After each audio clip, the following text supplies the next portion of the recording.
ഒന്നാം സ്ഥലം. ഈശോ മരണത്തിന് വിധിക്കപ്പെടുന്നു. ഈശോ മിശിഹായെ ഞങ്ങൾ അങ്ങയെ കുമ്പിട്ട് ആരാധിക്കുന്നു. എന്തുകൊണ്ടെന്നാൽ വിശുദ്ധ കുരിശിനാൽ അങ്ങ് ലോകത്തെ വീണ്ടും രക്ഷിച്ചു.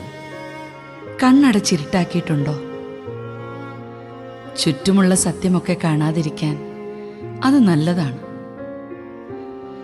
ചെവി പൊത്തി കേൾക്കാതിരുന്നിട്ടുണ്ടോ? സത്യം കേൾക്കാതിരിക്കുന്നതാണ് നല്ലതല്ലേ?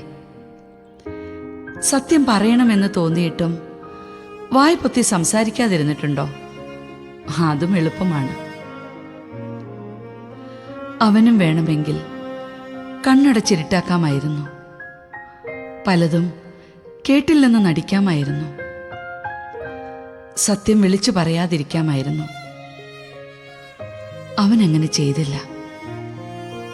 അതുകൊണ്ട് അവനെ കൊല്ലാൻ അവർ വിധിച്ചു.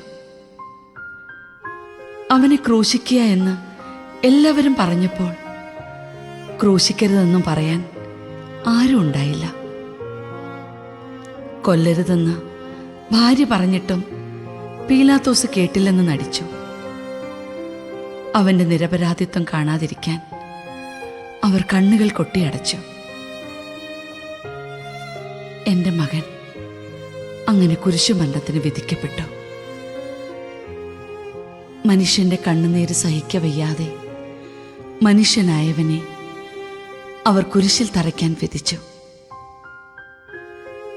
സത്യം അറിയാമായിരുന്നിട്ടും നിങ്ങൾ മിണ്ടാതിരുന്നിട്ടുണ്ടോ? കേട്ടിട്ടും കേൾക്കാതിരുന്നിട്ടുണ്ടോ? ഞാനൊന്നും കണ്ടില്ലെന്ന് നടിച്ചിട്ടുണ്ടോ? ആ നിസ്സംഗതയ്ക്ക് ജീവന്റെ വിലയുണ്ട്.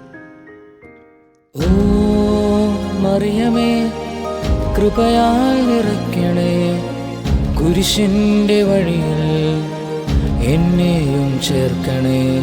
ഓ മറിയമേ, കൃപയാൽ നിറയ്ക്കണേ, കുരിശിന്റെ വഴിയിൽ എന്നെയും ചേർക്കണേ.